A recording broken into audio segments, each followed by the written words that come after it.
ఆదికాండం 39 5, 6, 7 వచనాలను గమనిద్దాం. త్వరగా కొన్ని మాటలు ధ్యానం చేసి ప్రభు బల్లానికి వెళ్ళిపోదాం. ఆదికాండం 5వ అధ్యాయం 6, 7 వచనాలు చదవండి.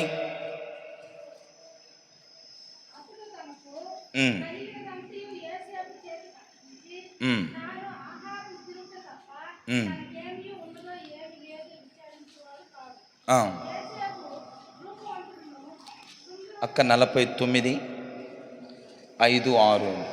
షిమ్యోను లేవి అనువారు సహోదరులు, వారి ఖడ్గములు బలాత్కారపు ఆయుధములు. నా ప్రాణమా, వారి ఆలోచనలో చేరవద్దు.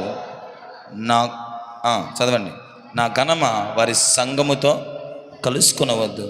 వారు కోపముచ్చి మనుషులను చంపిరి, తమ స్వేచ్ఛ చేత ఎద్దుల గుదికాలి నరములను తెగగొట్టిరి. వారి కోపము వేంద్రమైనది, వారి ఉగ్రతయు కఠినమైనది. అవి శపింపబడును కాక.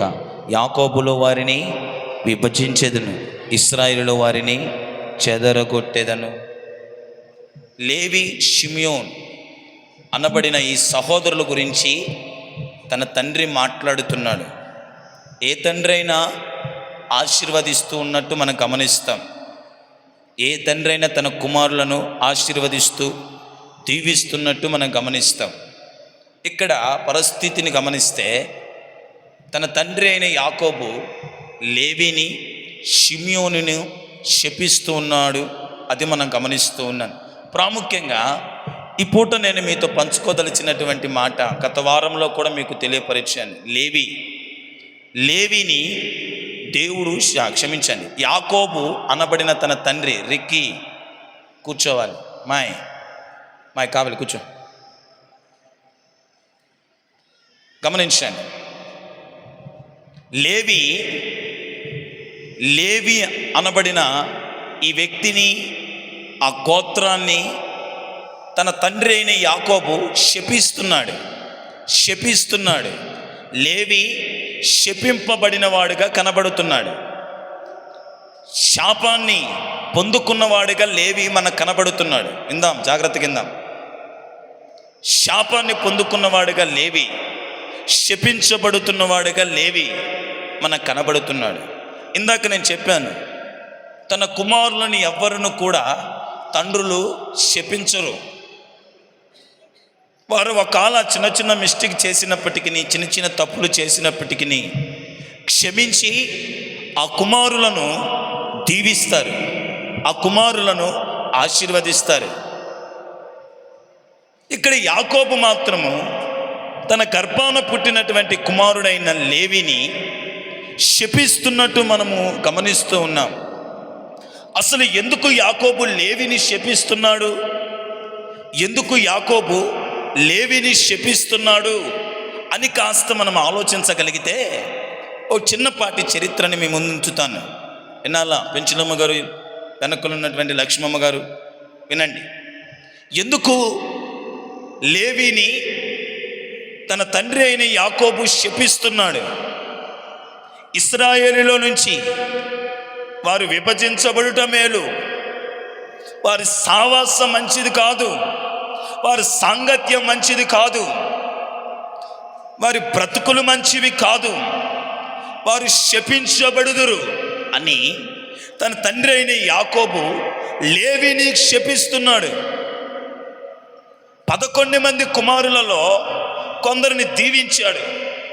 క్షమించండి, 12 మంది కుమారులలో కొందరిని దీవించాడు, కొందరిని ఆశీర్వదించాడు, కొందరిని శపించాడు.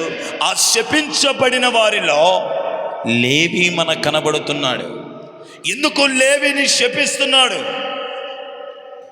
తండ్రి శాపమునకు లేవి నోచుకోవడానికి గల కారణం ఏంటి అని లేఖనాలను కూడా మనం గమనిస్తే ఆదికాండం 34వ అధ్యాయం 1వ వచనం నుంచి 31వ వచనాలు సమయం ఉన్నప్పుడు, అవకాశం ఉన్నప్పుడు చదువుకోండి. ఆదికాండం 34 1 నుంచి 31 వరకు అక్కడున్న భాగాన్ని నేను వివరిస్తాను, వినండి.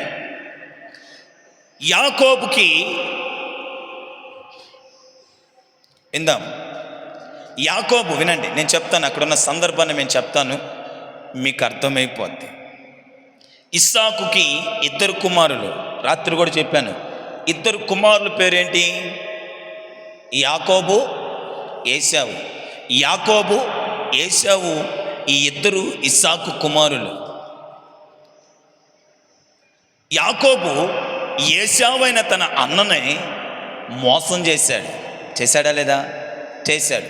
మోసం చేసి యాకోబు ఇస్సాకు చేత దీవించబడి ఆ జ్యేష్ఠత్వమును పొందుకొని అక్కడ నుంచి యాకోబు పెద్దన్న రాము అనబడిన తన మామగారు ఊరైన లాబాను ఊరికి వెళ్తాడు. వినాలి,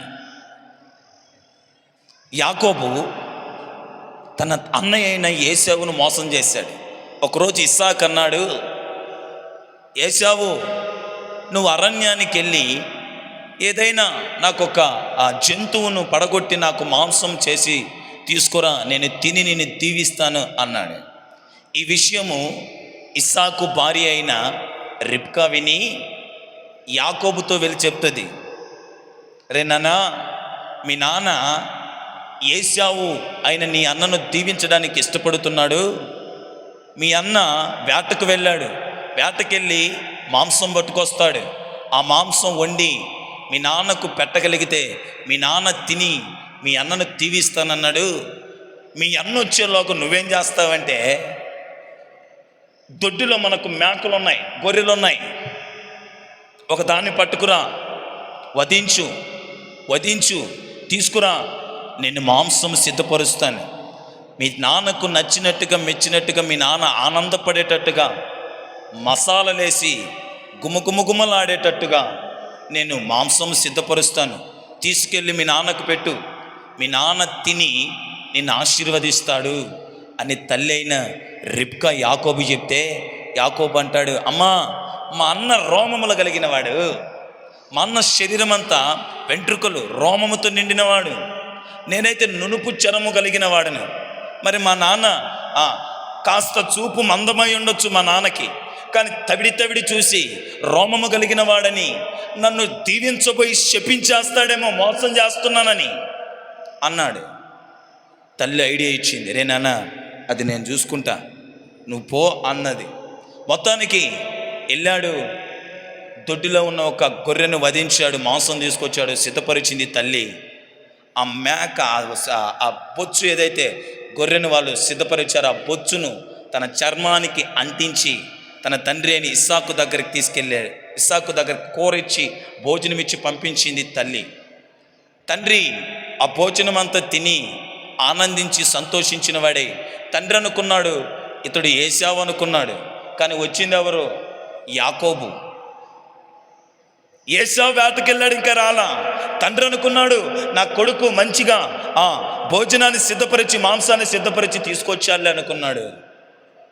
ఆ భోజనం అంతా తిని రారానని దీవిస్తానని దగ్గరకు తీసుకొని తడిమి చూస్తే యాకోబు శరీరం మీద కాస్త రోమములు కనబడడాన్ని బట్టి, ఆ బొచ్చు కనబడడాన్ని బట్టి యాకోబును తండ్రి దీవించేశాడు.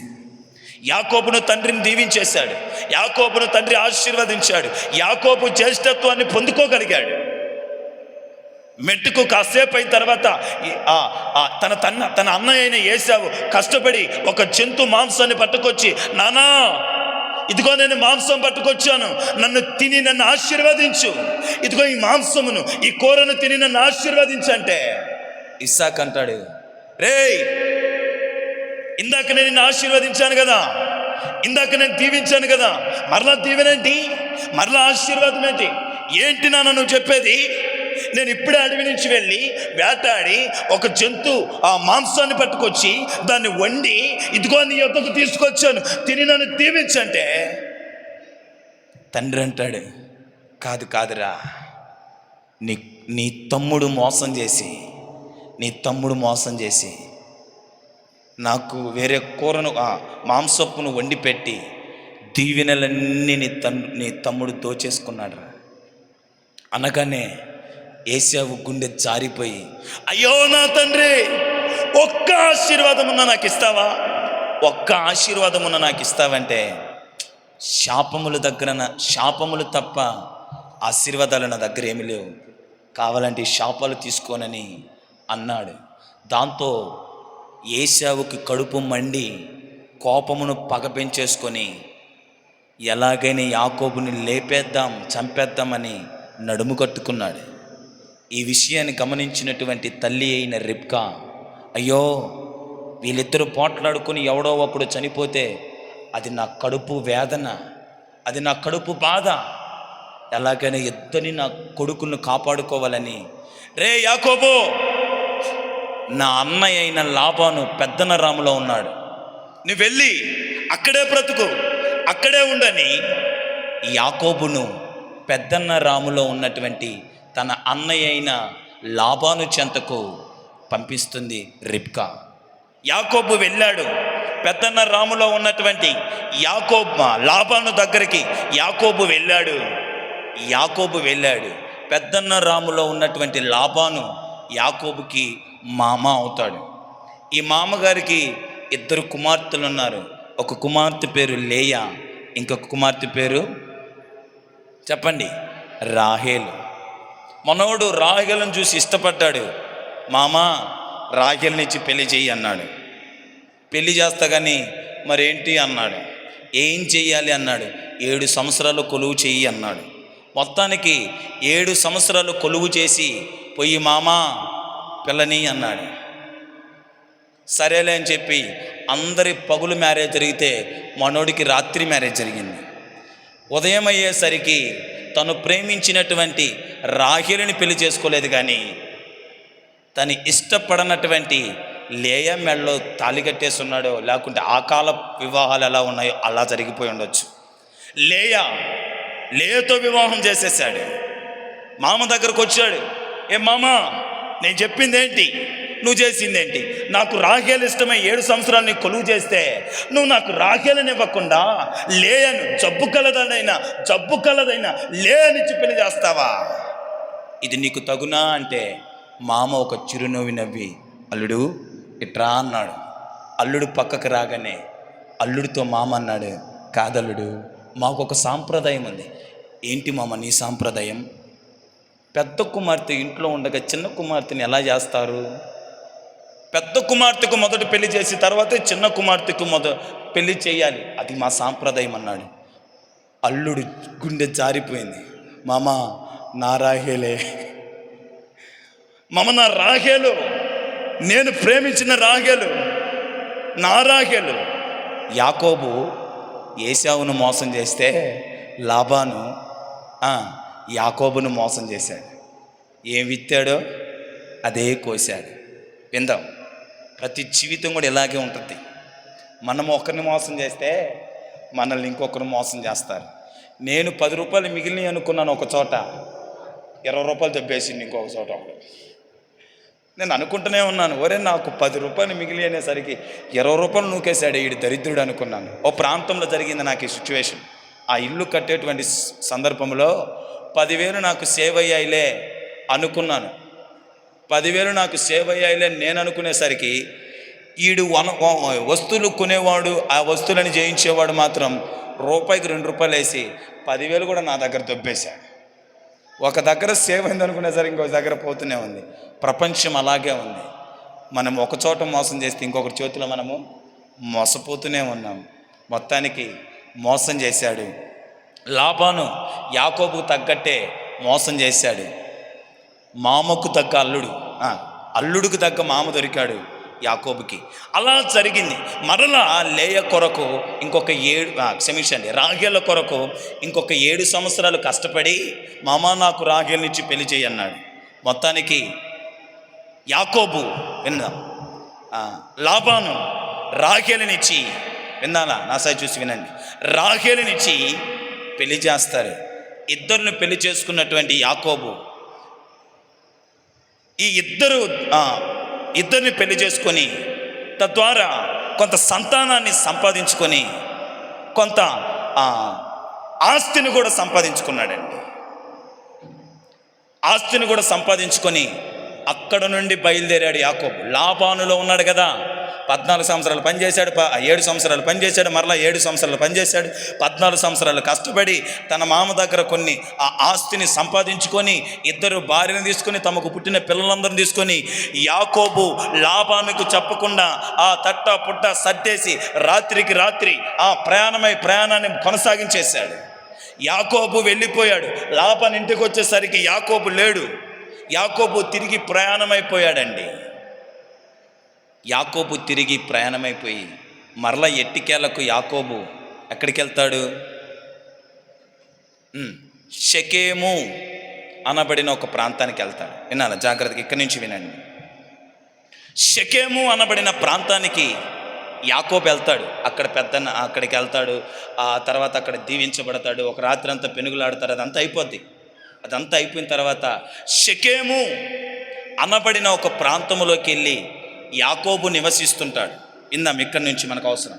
యాకోబు షెకెము అనబడిన ప్రాంతంలో నివసిస్తున్న కాలంలో షెకెము అనబడిన ప్రాంతానికి ఒక రాజున్నాడు. ఆ రాజు పేరే హామోరు. ఏం పేరండి? హామోరు. హామోరు అనబడిన ఆ రాజు షెకెము అనబడిన ప్రాంతాన్ని పరిపాలిస్తున్నాడు. ఈ హామోరుకు ఒక కుమారుడు ఉన్నాడు. ఆ కుమారుడు పేరే షెకెము. హామోరు యొక్క కుమారుడి పేరు షెకెము. యాకోబు యొక్క సంతానం అంతయు షెకెము ప్రాంతంలో నివసిస్తుండగా ఆ షెకెము ప్రాంతాన్ని పరిపాలిస్తున్నవాడు హామోరు. హామోరుకు ఒక కుమారుడు ఉన్నాడు. అతడి పేరు కూడా షెకెము. జరిగిన సన్నివేశం, యాకోబుకు 12 మంది కుమారులు కాకుండా ఒక కుమార్తె ఉంది. ఆవిడ పేరే దీనా. ఏం పేరు? దీనా. ఈ దీనా అనబడిన ఈ యవనస్తురాలు ఉన్నది ఇంట్లో ఉండకుండా కాస్త స్నేహితులతో ఆనందిద్దాం, కాస్త లోకం ఎలా ఉందో చూద్దాం, ప్రాంతం ఎలా ఉందో చూద్దామని ఇంటిలో గుట్టుమట్టుగా ఉన్నది ఉండకుండా బయటికి వెళ్ళింది. హామోరు యొక్క కుమారుడు షెకెం కాస్త రౌండ్లు వేయడానికేమో వచ్చాడు. ఆ ప్రాంతము, ఆ పట్టణాన్ని అంతా తేరి చూడ్డానికి వచ్చినట్టున్నాడు. ఇతని కంటిలో దీనా పడింది. వినాలమ్మా, ఇతని కంటిలో దీనా పడింది. దీన కాస్త రూపవతి, అందవతి అయి ఉండొచ్చు. షెకెము దీనాన్ని చూడగానే దీనాన్ని తీసుకెళ్ళిపోయి బలవంతంగా దీనాతో పాపం చేసి దీనాన్ని పాడు చేసేస్తాడు. ఈ షెకెము తీసుకెళ్ళిపోయి దీనాన్ని తన ప్రాంతంలో, తన నివాస గృహంలో పెట్టుకుంటాడు. ఈ విషయము యాకోబు యొక్క 12 మంది కుమారులకు తెలిసింది. యాకోబు యొక్క 12 మంది కుమారులకు తెలిసి ఆ 12 మంది కుమారులు ఒకడు లేవి. వినాల, ఆ 12 మంది కుమారులు లేవి ఒకడు, షిమియోన్ ఒకడు. ఈ విషయం ఎప్పుడైతే తెలిసిందో మిగతా 10 మంది కుమారులను యాకోబు చల్లార్చాడు. యాకోబు కూడా మౌనంగా ఉన్నాడు. కానీ షిమియోను, ఈ లేవి మాత్రం మౌనంగా ఉండలేదు. వీళ్ళిద్దరూ ఏం చేశారంటే రాత్రికి రాత్రే ఇరువురు షెకెము అనబడిన ప్రాంతం మీద పడి షెకెములో ఉన్నటువంటి మగవారందరినీ చంపేసుకుంటూ వచ్చారు. షెకెము అనబడిన ప్రాంతంలో ఉన్న ప్రతి మగవాడిని వాళ్ళు తాగి, వాళ్ళు పండగ చేసుకుంటూ మత్తులు ఉన్నటువంటి వేళలో షిమియోను లేవి గమనించి షెకెము అనబడిన ప్రాంతం మీద పడి ఆ ప్రాంతంలో ఉన్నటువంటి మగవారందరినీ వీస్తూ షెకెము అతని యొక్క తండ్రి హామోరుతో కలిపి మొత్తాన్ని రాత్రికి రాత్రి చంపేసి వచ్చి తండ్రి తన చెల్లి అయిన దీనాను తీసుకొని వచ్చి తండ్రి దగ్గర నిలబడిపోయారు. అర్థమవుతుందా మీకు? కథలాగా చెప్తున్నా. అర్థమవుతున్న వాళ్ళందరూ గట్టిగా హల్లెలూయా చెప్పండి. యాకోబు లేవి ఎందుకు శపించబడ్డాడో చెప్తున్నా. షెకెములో ఉన్నటువంటి పురుషులందరూ చంపేసి తన చెల్లి అయిన దీనాను తీసుకొని యాకోబు దగ్గరకు వచ్చాడు. యాకోబు దగ్గరకు వచ్చేసరికి యాకోబు ఫైర్ అయ్యాడు. రేయ్, మన ముందు ఏ ప్రాంతం? షెకెము ప్రాంతం. ఎవరిది ఇది? షెకెము ప్రాంత ప్రజలది. మనం ఒక ఇక్కడ ఏదో కొంతకాలం నివాసం ఉందామని వచ్చాం. మీరెళ్ళి ఆ షెకెములో ఉన్నటువంటి పురుషులందరూ చంపొచ్చారు. మన పరిస్థితి ఏంటి తర్వాత? మనం చూడబోతే కొద్దిమంది జనాభా, మన గతి ఏమవ్వాలి? మన ఇళ్ళ మీదకి వచ్చి వాళ్ళు పడితే మనం ఏమైపోదుము అని షిమియోనును లేవిని తన తండ్రి అయిన యాకోబు బహుగా తిడతాడు, గద్దిస్తాడు. బహుగా తిట్టి గద్దిస్తాడు. దాంతో ఆ దినమల ముగిసిపోయింది. కాలక్రమేణ వినాల, కాలక్రమేణలో ఈ యాకోబు వృద్ధాప్య దశలోకి వచ్చాడు. యాకోబు వృద్ధాప్య దశలో వచ్చిన తదనంతరం ఈ యాకోబు తన 12 మంది కుమారులను పిలిచి ఆశీర్వదించాలనుకుంటాడు. విందాం. కాలక్రమేణలో యాకోబు ఆ వృద్ధాప్య దశలోకి వస్తాడు. ఐగుప్తులో ఉన్నాడు యాకోబు. ఐగుప్తులో ఉన్నటువంటి యాకోబు తన కుమారులందరిని పిలిచి, రే మిమ్మల్ని ఆశీర్వదిస్తాను రండి అన్నాడు. కుమారులందరూ వచ్చారు. ఒక్కొక్కరిని ఆశీర్వదించడం ప్రారంభించాడు. ఒక్కొక్కరిని ఆశీర్వదించడం ప్రారంభించి లేవి షిమియోని కాడికి వచ్చేసరికి శపించడం ప్రారంభించాడు. ఎప్పుడో జరిగింది. ఏంటి? షెకెము ప్రాంతంలో ఉన్నటువంటి పురుషులందరినీ చంపేసి వచ్చారు. ఎవరు? లేవి షిమియోను. లేవి షిమియోను షెకెము ప్రాంతంలో ఉన్న మగవారందరినీ చంపేసి వచ్చారు. ఎందుకు? తన చెల్లి కొరకు. ఆ మాటను హృదయంలో పెట్టుకున్నాడు యాకోబు. ఆ ఆలోచనను హృదయంలో పెట్టుకొని లేవిని షిమియోనుని శపించడం ప్రారంభించారు. ఇప్పుడు చదవండి, ఇందా చదివిన మాట అర్థమైపోతుంది మీకు. షిమియోను లేవి అనువారు వారి ఖడ్గము బలత్కారం అయినను వాళ్ళ ఆలోచనలు మంచివి కాదు. నేను వెళ్ళొద్దురా అంటే వెళ్ళారు. అప్పుడు వాళ్ళు నేను వెళ్ళొద్దు వాళ్ళ మీదకి యుద్ధానికంటే వెళ్ళారు. నా సంగమా చదవండి అక్క. కోపం వచ్చి ఏం చేశారంట? ఎవరిని చంపింది? షెకెములో ఉన్నటువంటి పురుషులందరినీ చంపింది. అవన్నీ మనసులో పెట్టుకున్నాడు. కానీ చాలా కాలం జరిగింది. అది జరిగింది ఎప్పుడో. ముసలివాడైపోయాడు యాకోబు. ఐగుప్తులోకి వచ్చేసాడు యాకోబు. అలాంటి సమయంలో మరణించేటువంటి సందర్భంలో గుర్తు చేసుకొని మరి వాళ్ళని శపిస్తున్నట్టు మనకు కనబడుతుంది లేఖనం. Praise the Lord. నా ప్రియమైనటువంటి వాళ్ళరా, అక్కడ శపించబడ్డారు లేవి. అక్కడ దైవ శాపానికి లోనైపోయారు. మీరు గమనిస్తున్నారా? ఆ కాలంలో తండ్రి ఏదైనా కుమారుని దీవిస్తే ఆ దీవెన వాళ్ళ మీద ఉంటుంది. తండ్రి ఏదైనా శపిస్తే ఆ శాపం వాళ్ళ మీద ఉంటుంది. ఈ యాకోబు స్థానంలో దేవుడే నిలిచిన వాడే ఆ యాకోబును లేవిని షిమియోను శపించబడుతున్నట్టు, దేవుని చేత శపించబడుతున్నట్టు, దైవ శాపం వాళ్ళ మీదకి వస్తున్నట్టు మనం గమనిస్తాం. ఇక్కడ శపించబడ్డారు. Praise the lord. అర్థమైందా? లేవి ఎందుకు శపించబడ్డాడు అంటే ఇది కారణం. ఈ కారణాన్ని బట్టి తన తండ్రి అయిన యాకోబు లేవిని శపించాడు. ఇంకొక మాట చదవండి. నిర్గమకాండం 32:29.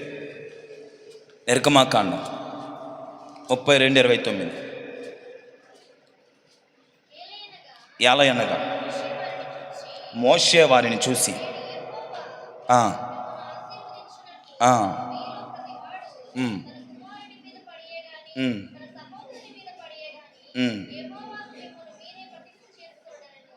ఎవరి గురించి చెప్తున్నాడు? 28లో చూడండి. లేవీయులు మోషే మాట చొప్పున చేయగా ఆ దినము ప్రజలలో ఇంచుమించు 3000 మంది కూలిరి. ఎలయనగా మోషే వారిని చూచి, ఎవరిని చూచి?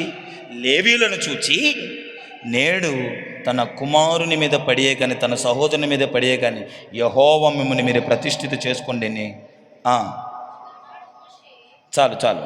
ఇక్కడ లేవిని మోషే ఆశీర్వదిస్తున్నట్టు మనం గమనిస్తాం. తండ్రి అయిన యాకోబు లేవిని ఏం చేశాడు? శపించాడు. ఎందుకు శపించాడో మీకు చెప్పాను. ఇప్పుడు ఈ మోషే లేవిని ఏం చేస్తున్నాడు? ఆశీర్వదిస్తున్నాడు. ఇప్పుడు నేను మీతో మాట్లాడదలిచింది ఏంటంటే, లేవీలు అక్కడ శాపములో ఉన్నారు, ఇప్పుడు లేవీలు ఆశీర్వాదంలోకి వచ్చారు. ఎందుకు శపించబడ్డారో మీకు చెప్పాను. వారు ఎలా ఆ శాపముల నుంచి దీవెనలోకి వచ్చారో కొన్ని మాటలను మీకు వివరిస్తాను, జాగ్రత్తగా వినండి. Praise the Lord, praise the lord.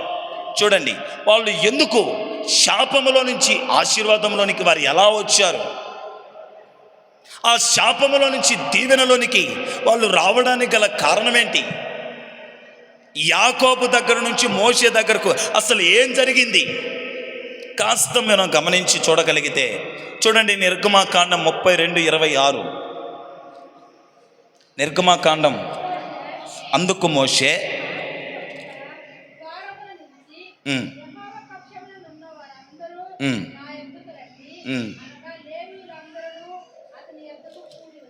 చాలండి, ఇక్కడ ఒక మాట మీకు గమనించండి. ఐగుప్తులో నుంచి మోషే ఇశ్రాయేలు ప్రజలను బయటికి తీసుకొచ్చాడు. వినండి, ఐగుప్తులో నుంచి ఇశ్రాయేలు ప్రజలను దేవుడు బయటికి తీసుకొచ్చాడు. వాళ్ళకి ఎదుట పడింది ఎర్ర సముద్రం. 2 పాయలుగా చీల్చి ఎర్ర సముద్రాన్ని దాటించి వాళ్ళని దేవుడు కానానుకు నడిపిస్తున్నాడు.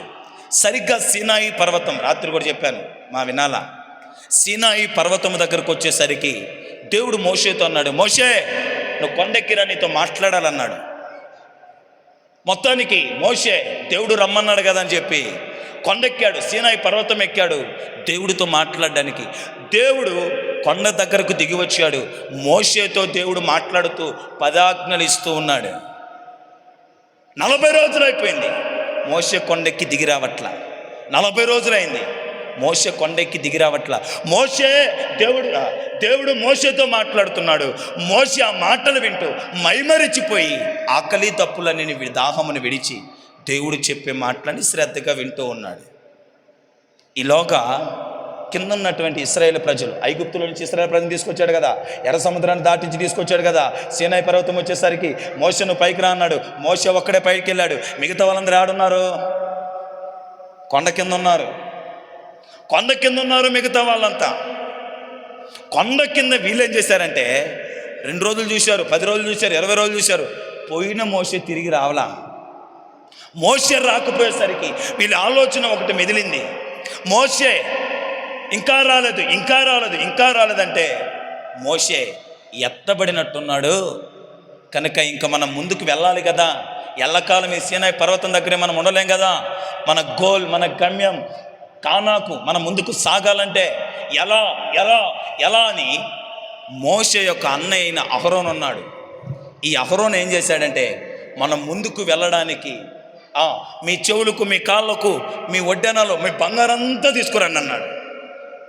ఇశ్రాయేలు ప్రజలు ఆ ఐగుప్తుల నుంచి తెచ్చుకున్న బంగారం అంతా వాళ్ళ చెవులకి, వాళ్ళ శరీరం మీద ఉన్న ఆ బంగారం, వాళ్ళు దాచిపెట్టి ఉన్న బంగారం అంతా తెచ్చి అహరోను చేతిలో పెడితే మనోడు ఒక 2 దూడలను తయారు చేసి పెట్టాడు. మనోడు ఒక దూడను తయారు చేసి, ఈ దూడే మనల్ని కానాకు నడిపించేదని ఆ దూడకు ప్రతిష్ఠిత చేసి తాగుతూ, తందనాలేస్తూ, డ్యాన్సులు వేసుకుంటూ, చిందులేసుకుంటూ ఆర్భాటంలో మునిగిపోయారు ఇశ్రాయేలు ప్రజలు. మోషే ఎక్కడున్నాడమ్మా? మోషే సీనాయి పర్వతం మీద ఉన్నాడు. ఏం చేస్తున్నాడు? గొర్రెలు కాసుకోవట్లా. ఏం చేస్తున్నాడు? దేవుడితో మాట్లాడుతున్నాడు మోషే. ఈ సన్నివేశమంతా దేవుడు గమనించి, మోషే కింద ఇశ్రాయేలు పరిస్థితి, ప్రజల పరిస్థితి బాగలేదు, నువ్వు దిగెళ్ళు కిందికన్నాడు. మోషే హుటాహుటిగా సీనాయి పర్వతం నుంచి దిగొచ్చేసాడండి. కిందికి దిగొచ్చేసరికి వీళ్ళందరూ తాగుతూ, తందనాలేస్తూ, చిందులేస్తూ, అల్లరులతో మునిగిపోయి ఉన్నారు. దూడే మమ్మల్ని కానాకు నడిపించేది ఇదే మా దేవుడని ఆ దేవుడినికి ఆరాధన చేస్తూ, తాగి తందనాలేస్తూ మునిగిపోయి ఉన్న సమయంలో మోషే కిందికి రాగానే చూసి పరితపించలేక దేవుడిచ్చిన 10 ఆజ్ఞలు అనబడిన 2 పలకలు నేలకేసి బాదాడు. 2 ముక్కలయ్యాయి. 2 కాస్త 4 ముక్కలైపోయాయి. కోపములో మోషే ఇలా అన్నాడు. కోపంలో మోషే నిలబడి దేవుని పక్షపు వారులారా, ఎవరైతే దేవుని పక్షపు వారో వాళ్ళు నా యొద్దకు రండి, నా వైపుకు రండి అన్నాడు. వినండి, 12 గోత్రాల వారు ఇశ్రాయేలు అక్కడ ఉన్నారు. దేవుని పక్షపు వారు ఎవరో, దేవుని పక్షపు వారు ఎవరో, నా వైపుకు రండి, నా వైపుకు రండి అనగానే 12 గోత్రాలలో ఎవ్వరు రాలా. ఒక గోత్రపు వారు అందరూ మోషే వెనక్కి వచ్చేసారు. ఆ గోత్రమే లేవి గోత్రం. మోషే వచ్చి ఒక కాలింగ్ ఇచ్చాడు, దేవుని పక్షపు వారు నా వెనక్కి రండి, దేవుని పక్షపు వారు నా వెనక్కి రండి అనగానే లేవి గోత్రము కదిలి ఈ మోషే వెనకల నిలబడిపోయింది. మిగతా 12 గోత్రాల వారు ఎవ్వరూ రాలా.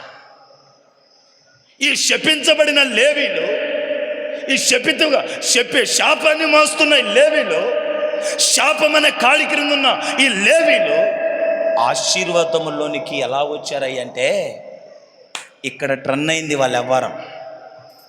ఇక్కడ ట్రన్ అయింది. 12 గోత్రాల వారికి పిలిపించాడు.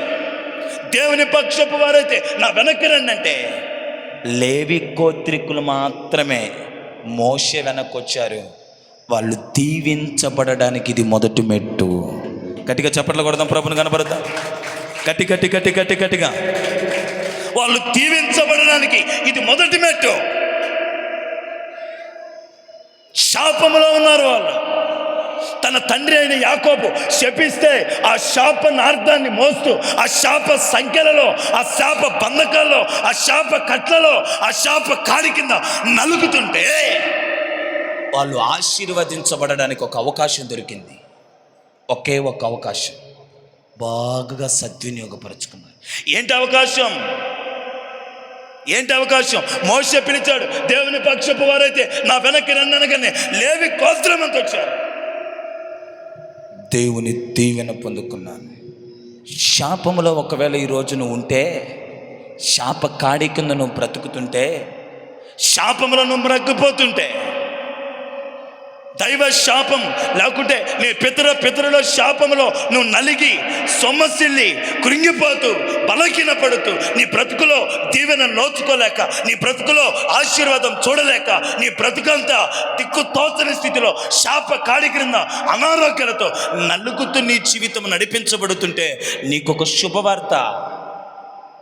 నా దేవుడు నిన్ను పిలుస్తున్నాడు. నా యొద్దకు రండి, ప్రయాసపడుతూ శాప కాడిని మోస్తున్న సమస్త జనులారా రండి. పిలుస్తున్నాడు ప్రభు. ఈ మాటలు వింటున్న నా ప్రియ దైవజనమా, దేవుడు పిలుస్తుండగా యేసు ప్రభుని స్వరక్షకుడిగా, సొంత రక్షకుడిగా నువ్వు అంగీకరించి దేవుడు దగ్గరకు నువ్వు రాగలిగితే నీ శాపకాడి, నీ పితరుల ద్వారా వచ్చిన శాపకాడి కావచ్చు, దైవ శాపం వల్ల వచ్చినటువంటి శాపం కావచ్చు, నువ్వు చేసిన తప్పిదాలు, అక్రమములను బట్టి వచ్చిన శాపకాడి ఏదైనప్పటికీ నా దేవుడు నిన్ను పిలుచుచుండగా నువ్వు రాగలిగితే నీ బ్రతుకు ఆశీర్వాదకరంగా దేవుడు మార్చేస్తాడు. నీ బ్రతుకును ఆశీర్వాదకరంగా దేవుడు మార్చేస్తాడు. నీ బ్రతుకును దీవెనకరంగా దేవుడు మారుస్తాడు. నీ బ్రతుకును ఉన్నతంగా దేవుడు మారుస్తాడు. గొంతెత్తి గలమెత్తి రోజు అందరిని ఆహ్వానిస్తున్నాం, రండి, యేసయ్య రెక్క నీడకు రండి, యేసయ్యను శరణొచ్చండి, యేసయ్యను మీరు ఆశ్రయంగా పెట్టుకోండి.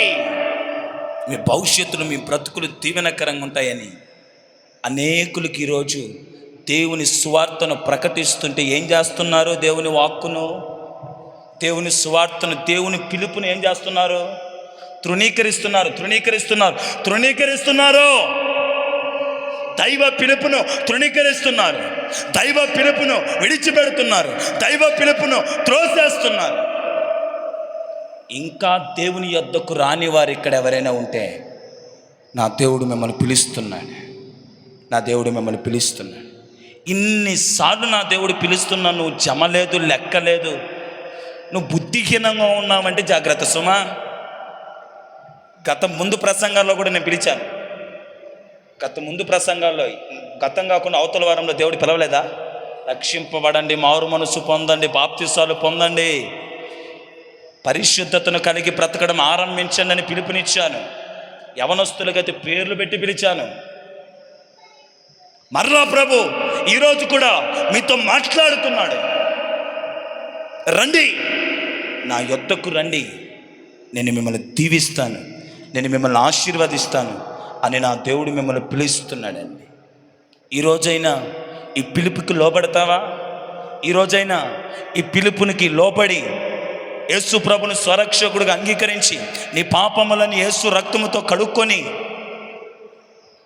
నీటి బాప్తిసం పొంది ఆయన రెక్కల నీడకు నువ్వు రాగలిగితే ఆ పిలుపుకు నువ్వేముంచినట్టు? శిరస్సు వంచినట్టు. ఆ పిలుపుకు నువ్వేం చేసినట్టు? లోబడినట్టు. తద్వారా నీ బ్రతుకేమైనా ఉన్నది? ఆశీర్వాదకరంగా మార్చబడనై ఉన్నది. తృణీకరించి త్రోసేసి ప్రక్కన పెడితే నీ కర్మ.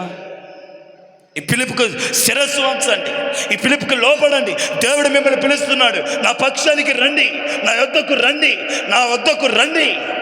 పిలుస్తున్నాడు.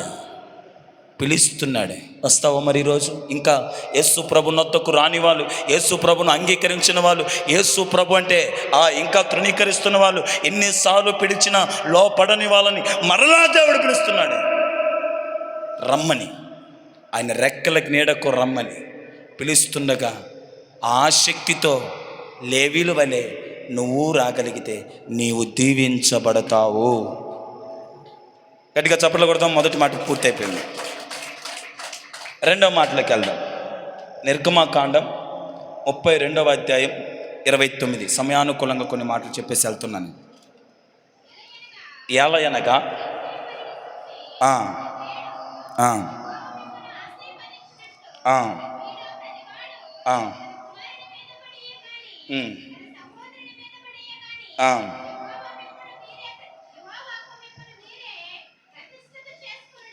చాలండి. లేవీలు పిలుపును పొందుకొని దేవుని పక్షాన నిలబడ్డారు. దేవుని యొద్దకు వచ్చారు. లేవీలు దేవుని యొద్దకు వచ్చారు. దేవుని పిలుపును పొందుకున్నారు. పిలుపు విన్నారు. ఆ పిలుపుకు లోబడ్డారు, తల వంచారు, దేవుని పక్షానికి వచ్చారు. ఆశీర్వదించబడడానికి ఇది మొదటి మెట్టు. రెండో మెట్టు అంటే చెప్పనా? మోషే లేవీలతో అంటాడు, వీళ్ళంతా ఘోరమైన పాపం చేశారు. ఘోరమైన పాపం, విరుద్ధంగా, వ్యతిరేకంగా, ఆయాసకరంగా. వాళ్ళందరిలో నుంచి మిమ్మల్ని మీరు ప్రతిష్ఠిత చేసుకోండి, ప్రతిష్టపరుచుకోండి అన్నాడు. అందరిలో నుంచి ప్రతిష్ఠిత అంటే ప్రత్యేకత, మిమ్మల్ని మీరు ప్రత్యేకపరుచుకొనుడి అన్నాడు. అందుకు లేవీలు అంగీకరించారు. లేవీలు దీవించబడ్డానికి, ఆశీర్వదించబడ్డానికి గల కారణం వాళ్ళు తమ్మును తాము ప్రతిష్ఠిత చేసుకున్నవారు. ప్రతిష్ఠిత అనగా ప్రత్యేకపరచబడటం. పాపులలో చేరక. అదే చెప్పండి అమ్మా, కీర్తనలు 1వ అధ్యాయం. దాన్ని కూడా తీయాలా? జిజ్జను పోతున్నా.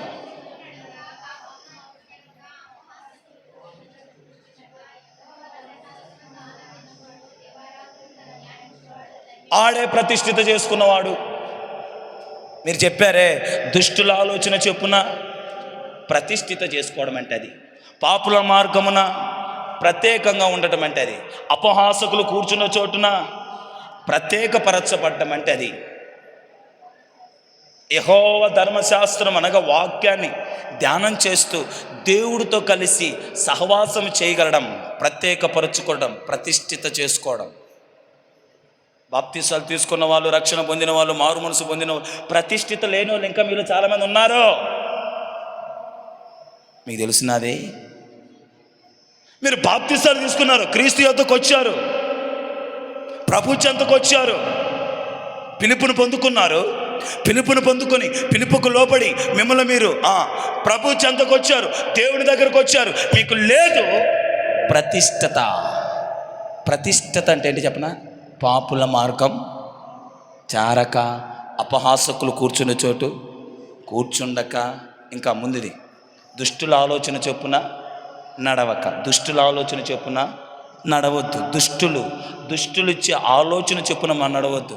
తాగదాము, ఇంకా తిరగదాము, ఎంజాయ్ చేద్దాము, బీటు కొడదాము, లైన్ వేద్దాము, ఎవరినో ఒకరిని పాడు చేద్దాము, ఎవరో ఒకరిని నాశనం చేద్దాము. దుష్టుల ఆలోచనలే. ఈ పని ఆడితే ఆ 10,000 వస్తాయి, ఆ పనికి మన పని చేస్తే 20,000 వస్తాయి. ఇవన్నీ దుష్టుడి ఆలోచన. మనలో పాపములో పడవేయడానికి చేసే ఆలోచనలే దుష్ట ఆలోచనలు.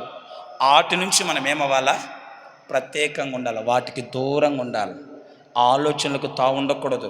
ఈ ఆలోచన బట్టి దేవుడికి ఆయాసకరం. ఇది ఆలోచన బట్టి ఆ దేవుడు నచ్చడు. ఇది దేవునికి విరుద్ధంగా పాపం చేసే ఆలోచన అంటే దాని నుంచి నువ్వు దూరం వెళ్ళాలా. దుష్టుల ఆలోచన చొప్పున నడవకూడదు, పాపుల మార్గంలో నడవకూడదు. ఈడి సినిమా పోతున్నాడు అనుకో, ఆడి మార్గంలో నేను కూడా వస్తా ఉండరా.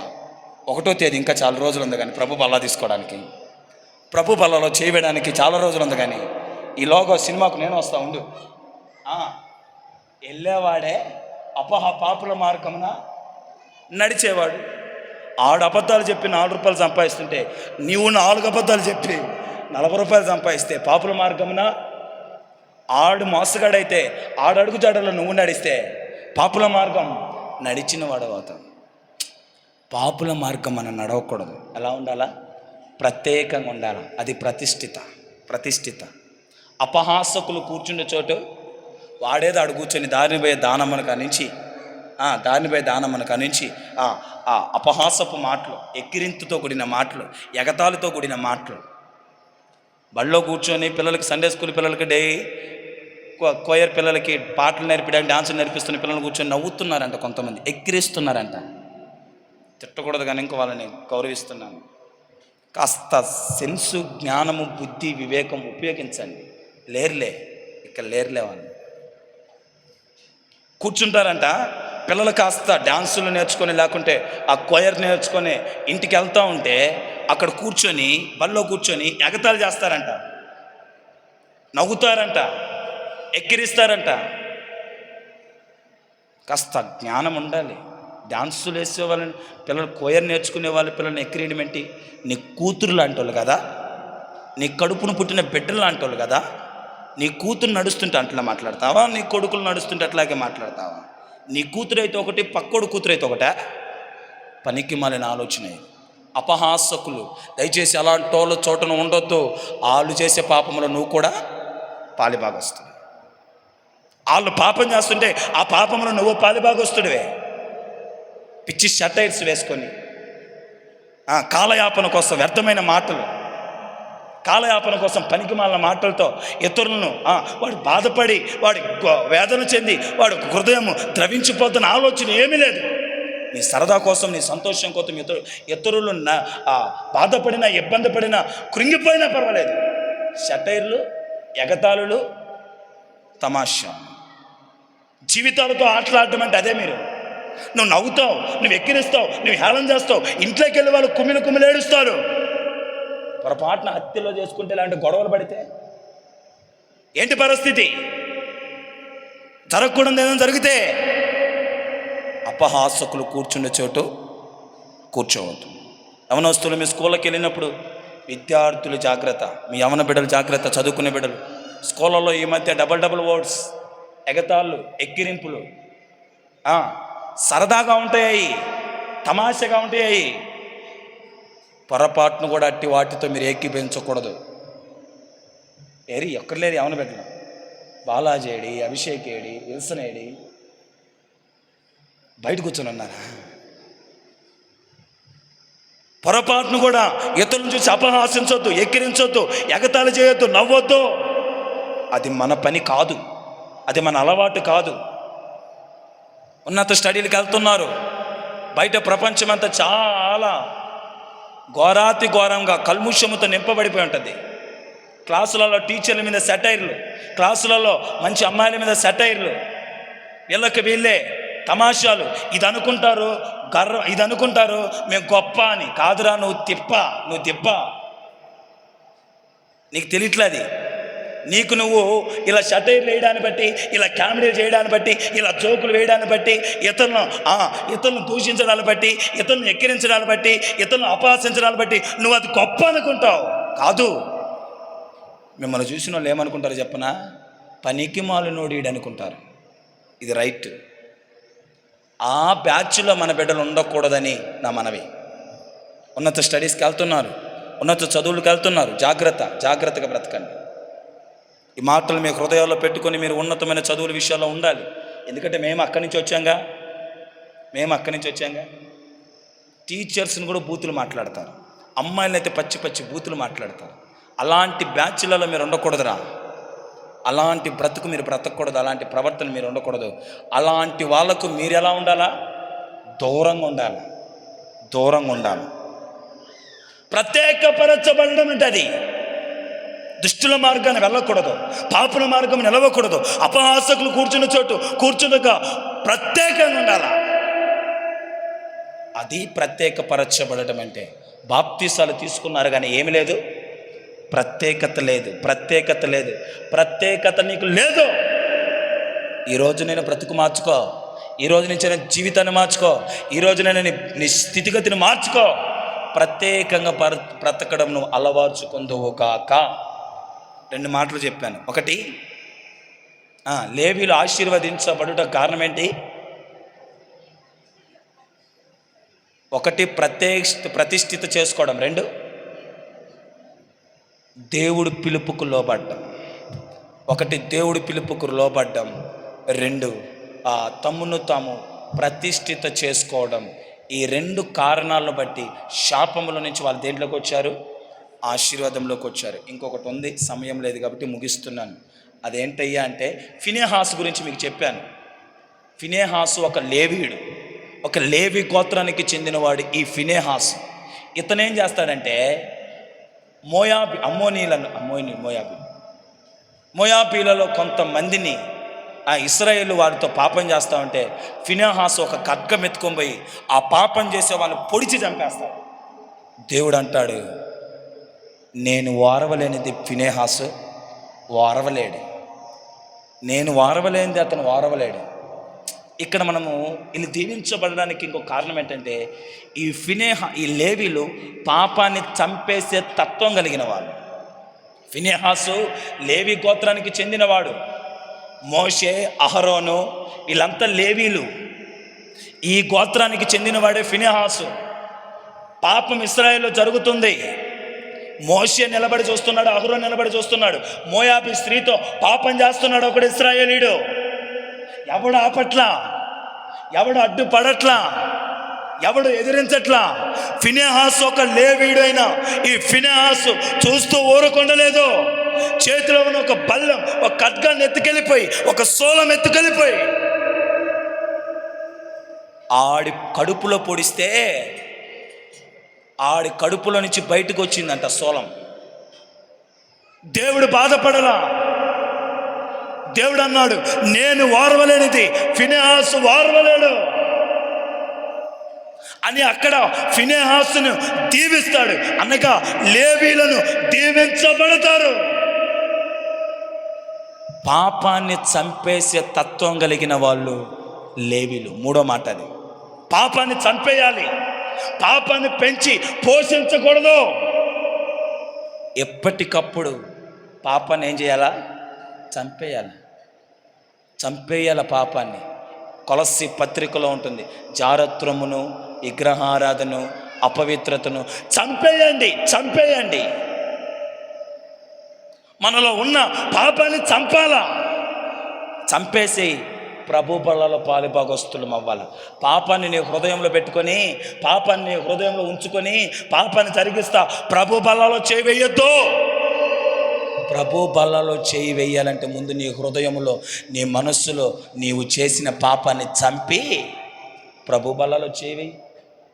ఎలా పడితే అలా హృదయం నిండా పాపం పెట్టుకొని, మనసంతా పాపముతో నింపేసుకొని, ఆలోచనలో పాపమయమైపోయి ఆ పాపమును ఇంకా పెంచి పోషిస్తూ పాపం వెంట పాపం చేస్తూ ఉండడం కాదు. ఏ పాపమైతే నీ హృదయంలో ఉందో, ఏ పాపాన్నైతే నువ్వు జరిగిస్తున్నావో ఏ పాపము నిన్ను ఏలుబడి చేస్తుందో, ఏ పాపం నీ భక్తిని తినివేస్తుందో, ఆ పాపాన్ని ఈరోజు నువ్వేం చేయాలా? చంపేయి ఆ పాపాన్ని చంపివేసి నిర్మూల పరిచి ప్రభు బల్లలో పాలుభాగొస్తున్నావు. ఈ 3 కారణాలు బట్టి లేవీలు శాపములో నుంచి ఆశీర్వాదంలోకి వచ్చారు.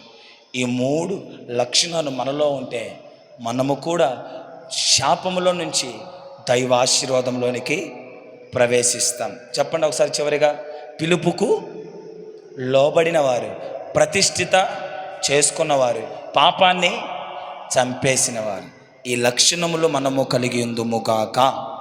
కళ్ళు మూసుకోండి, ప్రార్థన చేసుకొని ప్రభు బల్లలోకి వెళ్దాం.